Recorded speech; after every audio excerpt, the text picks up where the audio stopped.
Well, hello, church. It is so good to see you. We actually have a few more extra folk here than we normally do. We are usually a tight, small house church, but we have some visitors from Mississippi and some from Alabama and one from Arkansas. So it is great to be drawing in folk. And if ever you're in the area, please let us know. We'd love to have you here.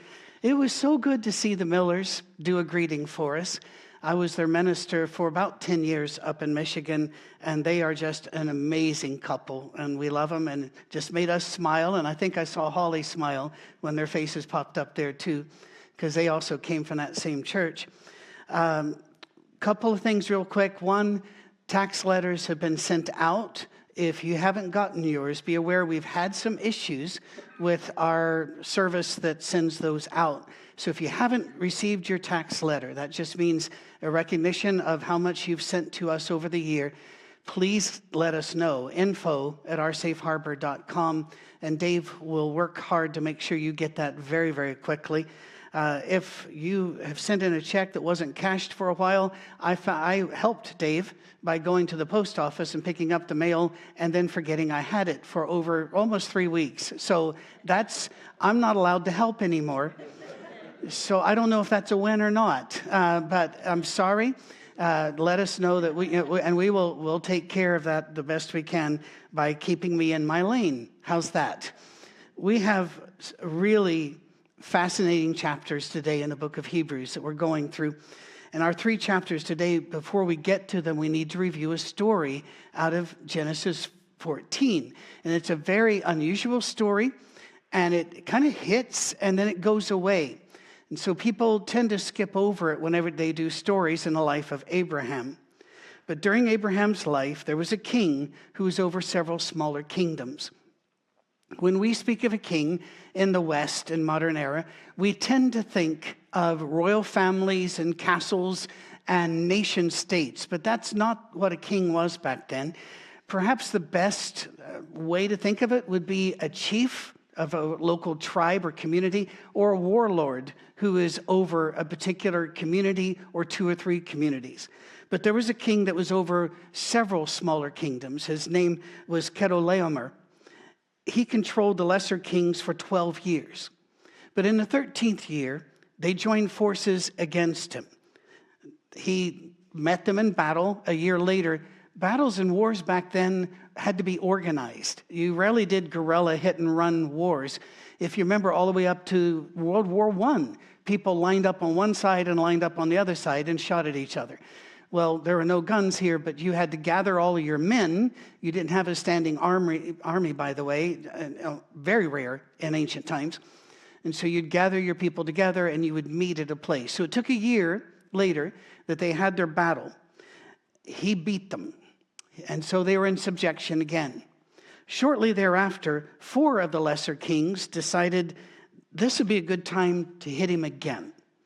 Perhaps they thought he was tired, out of funds, or out of supplies. Those were real issues.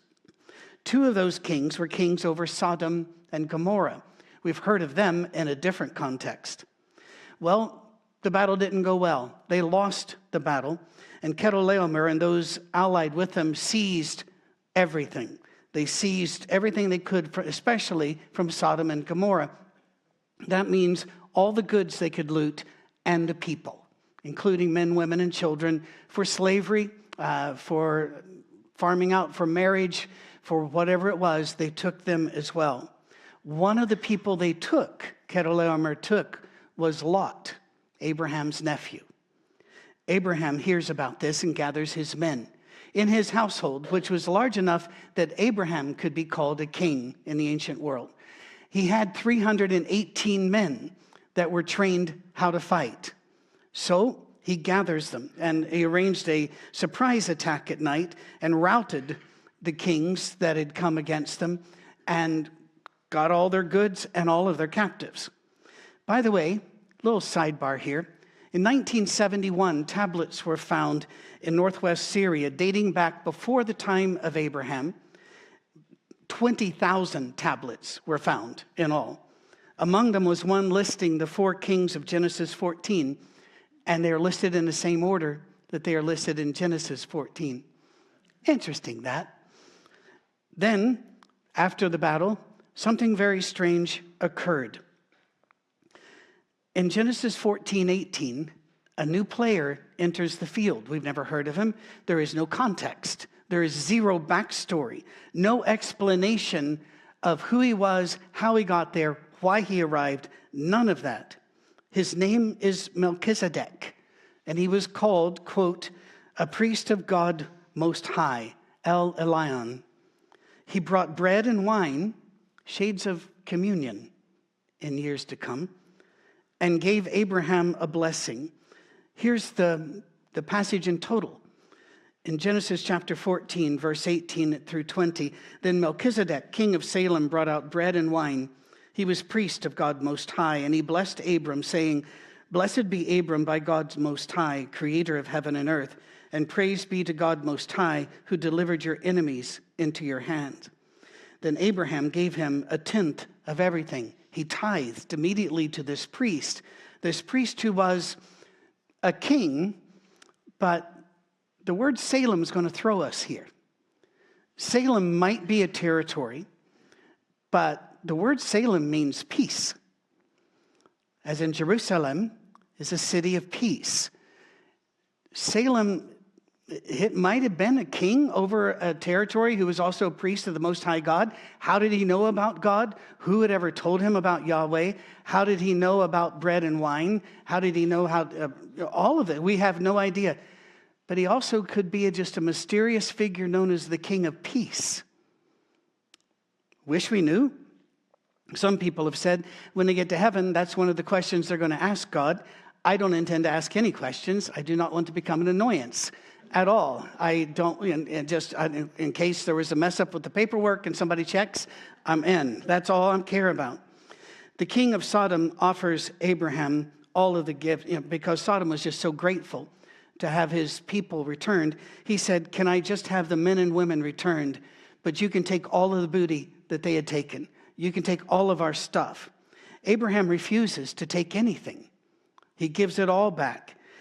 He makes provision in Genesis 14, 22 through 24, that the other kings that worked with him, he said, if you want to take a portion of the goods, you can, but I won't.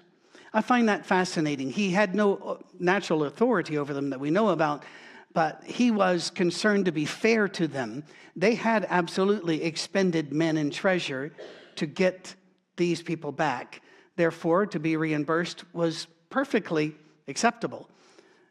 But Abraham refused to be reimbursed. And then that's it. That's all we hear. We don't hear anything more about this mysterious priest who appears out of nowhere, this king of Salem, or king of peace. Nothing. Until all the way into the book of Hebrews, we hear nothing. Last week, we ended with the last verse of Hebrews chapter 6.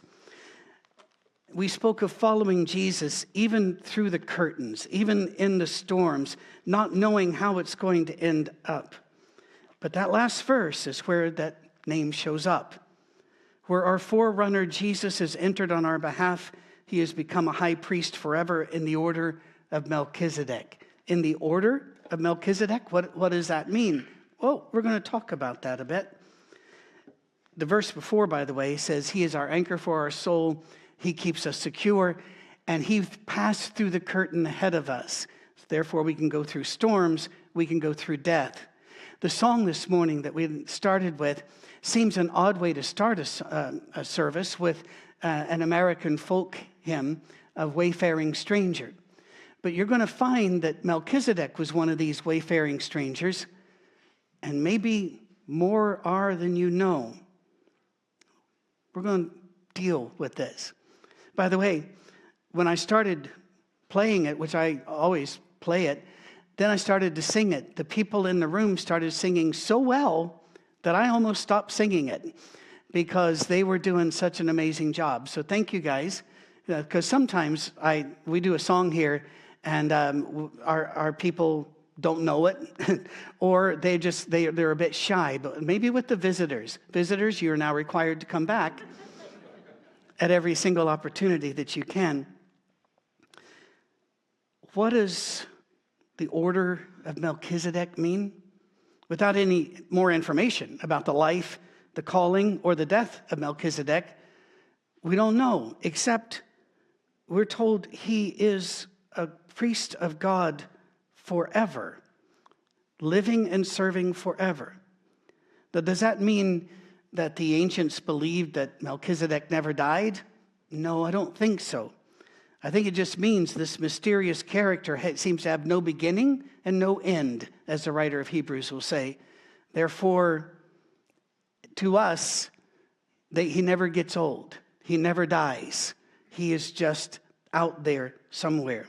So let's start with the first 11 verses of chapter 7, book of Hebrews. This Melchizedek was king of Salem and priest of God Most High. He met Abraham returning from the defeat of the kings and blessed him, and Abraham gave him a tenth of everything. First, the name Melchizedek means king of righteousness. Then also king of Salem means king of peace. Without father or mother, this is very important. Without father or mother, without genealogy, without beginning of days or end of life, resembling the Son of God, he remains a priest forever. Just think how great he was. Even the patriarch Abraham gave him a tenth of the plunder. Now the law requires the descendants of Levi who become priests to collect a tenth from the people, that is, from their fellow Israelites, even though they also are descended from Abraham. Hang in, this becomes clear in a bit. This man, however, did not trace his descent from Levi, yet he collected a tenth from Abraham and blessed him who had the promises. And without doubt, the lesser is blessed by the greater. In the one case, the tenth is collected by people who die, but in the other case, by him who is declared to be living. One might even say that Levi, who collects the tenth, paid the tenth through Abraham, because when Melchizedek met Abraham, Levi was still in the body of his ancestor. Here we go to explain this, all right? They believed, have you ever seen those little dolls, Russian nesting dolls? You open them up and there's another one, and you open them up and there's another one. They believed that's the way humanity worked, that if this world endures, that all of the descendants of Patrick and Cami are already in my body. They didn't know about the seed of woman at the time, even though the Bible uses the phrase. If you're not aware of that, there was a big fight between the spermatist and the ovist. I'm not making those names up. It wasn't until the 1840s that everybody finally agreed, yes, women contribute half. So we're slow. That said, they believe that all of my descendants are in me already, and that you can never be, this is so important to get, you can never be greater than your father, and he will never be greater than his father. Now, that didn't mean that they believed everything was descending into chaos. It just meant the respect to the father.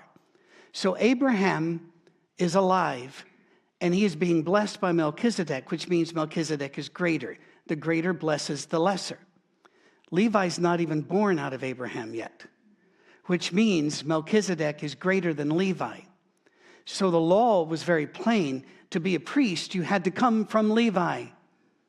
But Melchizedek, he's showing them there is another priesthood that you don't know about, which is greater than the priesthood you've got. Your priests die. Where's Melchizedek? And he also brings up Jesus. Where is Jesus? This also means Jesus was before Abraham. Jesus was before Levi, therefore not subject to the rule. One of the objections that my Jewish friends have to the deity of Christ is they say he didn't fulfill the requirements. He was not a priest after the order of Levi. They are absolutely correct. He is not a priest after Levi, but he was never said to be a priest after Levi. He was said to be a priest. He comes from a higher order, an earlier order, like Melchizedek. And Abraham recognized Melchizedek as greater than himself, and that was a huge thing to the Jews. I'm not a superhero movie fan because physics, excuse me, but I don't, whatever top superhero you might have, you know, the thought of someone approaching him and he hits the ground saying, I am lesser than you. That would probably boggle your mind if you're into that sort of thing. This is so huge to them. They never said, we are children of Jacob, Isaac, and Abraham. They always started with Abraham, because that's the way the dolls work. We are children of Abraham, Isaac, Jacob. And yet Abraham receives the blessing, therefore he was the lesser. Now, listen to this. We've already set it up now. Here comes the big swing and the hit to center field. If perfection could have been attained through the Levitical priesthood, and indeed the law given to the people that established that priesthood, why was there still need for another priest to come? One in the order of Melchizedek, not in the order of Aaron. Aaron was the father of the Levites. For when the priesthood is changed, the law must be changed also. They knew this. Whenever Aaron, and therefore through Levi, started the priesthood, that's when the Mosaical law started. It was different than what had been done before. So they understand, all right? New priest means new law. He of whom these things are said belonged to a different tribe, Melchizedek. And no one from that tribe has ever served at the altar. For it is clear that our Lord descended from Judah, and in regard to that tribe, Moses said nothing about priest. And what we have said is even more clear if another priest like Melchizedek appears, one who has become a priest not on the basis of a regulation as to his ancestry, but on the basis of the power of an indestructible life. Get chills yet? That's what you're supposed to be getting about now. Any objections to Jesus' lack of familial qualifications has to accept that God considered Melchizedek a priest well before the law had been established.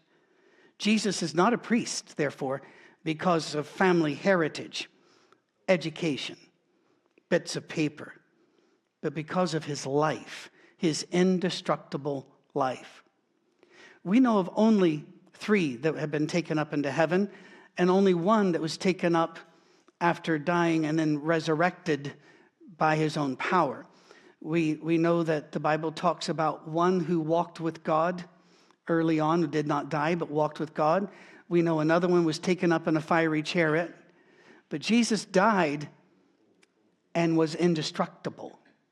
He came back. Now, of course, Lazarus and the widows of Tabitha's son and such died and were resurrected by others. Jesus was resurrected by his own power, because you cannot separate the power of the Father and the Spirit from the Son. Came out of nowhere. May I suggest to you, Melchizedek is closer to us than you might have ever thought. Let me just use an illustration. 4 years ago, we started here with just an iPhone and a tripod. Now we're in over 37, 38 nations. Thousands and thousands listen. I did not check this morning, but I bet we've already hit 1 million watchers of video just on YouTube alone. And it is startling. It's even more startling whenever you realize that, and I'm not meaning to insult anybody in the room, nobody in the room is qualified to do this. None of us. I have degrees. One of my friends says I have more degrees than a thermometer. No, but I have a lot, and they're not in this at all. They are in science. They're in other things. And so how do we do this? We came out of nowhere. But that's not unusual. My father was down in the jungles, probably still in Guyana, although he flirted with the border several times he wasn't supposed to. It's hard to imagine that a mead doesn't always color in the lines, but there you are. And he came back with one story that he told me about but didn't want to talk much about, because he was convinced that his church was the only true church and there were no other churches, and he had no real respect for anyone else. But he was down near an area where a chief had told him he wasn't allowed to teach in his territory. My father and my son, by the way, was 8 or 9 and was with him down there. The dad asked, well, where is your territory? Where are the borders? And the guy says, well, that creek there, that stream is my border. So Dad stepped on the other side, turned around, started preaching. I don't know how he lived either. But somewhere in that time, a man came out of the jungle, and he said there's nobody with him. So he's a white man, so he didn't belong there. And he was wearing, one of those, I don't know if you call them photographer vest or fisherman's vest, one of those with all the gear on it. Talked to Dad. Dad talked to him about who he was and what he was believed and what he taught. And the man said, that's what I teach. And they had a great discussion. And then the guy just got up and walked into the jungle. And my dad's going, who? Where? And after he's done telling me all of this, he said, and in the back of his vest was a big pocket that he carried his Bible. And I was just nodding, thinking, what lessons is Dad going to get from this? And he said, do you know where I could get one of those? And I went, I'm not sure you got the lesson there, Dad. Another time, we were in Scotland, and this did not happen to me. This is going to have to be from the man who told me this. One of the ministers had been putting out literature about the church we were working with, starting and the like. And he got a message from people in Livingston, Scotland, which is very close to the capital, Edinburgh. And they said, we're already doing this. We've been doing this for a long time. Who are you guys? And so they came over and found these were people just studying the Bible together. And it's still one of the congregations in Scotland today that is doing well. And it came out of nowhere. You, in your house, you came out of nowhere. What are your qualifications to ask your friends to watch these with you, or to talk to them, or serve them in the name of Jesus? What is your family history? What is your lineage? Where are your qualifications? Can you show me bits of paper that prove that you're allowed to do this? No. In other words, God doesn't just use one Melchizedek. He's been using them and still is. And you're probably one of them. They come out of nowhere and just bless people. Told my wife once, she asked me how it was. I'd gone to a Walmart, and she said, how was it? And I said, well, I met a Christian. And she said, oh, who was it? And I said, I don't know. But you could just tell this lady just shone with the light of Christ. And I don't know how she learned all of that, but you could just tell who she was. We see these people. We are these people. Psalm 110 foretold the coming of this new priest, and it's quoted a few times in Hebrews, including one example, chapter 7, verses 21 through, let's say, 25. He became a priest with an oath. Others became priests without any oath because they were born that way. He became a priest with an oath when God said to him, the Lord has sworn and will not change his mind. You are a priest forever. Because of this, Jesus has become the guarantor of a better covenant. Now, there have been many of those priests since death prevented them from continuing in offices. But because Jesus lives forever, he has a permanent priesthood. Therefore, he is able to save completely. By the way, the word there, completely, also means, in the old versions, they would say to the uttermost. It really means for ages and ages and ages. They're the only concept word they had close enough to forever. To save forever, because he has that permanent priesthood. Therefore, he's able to save completely those who come to God through him, because he always lives to intercede them. One of these days, as we sang, my body will lie, not in a churchyard, because it's going to be cremated and scattered to the winds, because I don't care and don't plan to be here. I plan, someone asked me this week, they said, when are you planning to retire? I said, if I time it right, my retirement day will be one day before the cremation. I did expect them to say, and what day is the cremation? But no, they didn't, because, they run specials. So no, but I will go. And yet Christ will not stumble or fall, and your salvation will not stumble or fall, because we do not rely upon a priest that dies. We don't have a priesthood that's made up of man after man after man, generation after generation, that passes. No, we have a priest who lives forever. And he's also different from all other pastors, ministers, priests, leaders, whatever you want to call. He will never shame us, and he will never disappoint us. All earthly men and women who lead in any way in a church will disappoint you at some time. They always will. I will. If I haven't already, I don't know that you've been very observant. I will. I don't mean to. I didn't mean to have checks in my, I don't even go get checks. I don't look at the checks. I don't know, but they're in my bag for 3 weeks. I didn't mean to do that. But I'll do worse, not meaning to, because I'm a human being, and therefore I can never be perfect at all. If I could be perfect, I wouldn't need Jesus. All of them will disappoint you. All of us have sins and failures in our lives. All of us require forgiveness.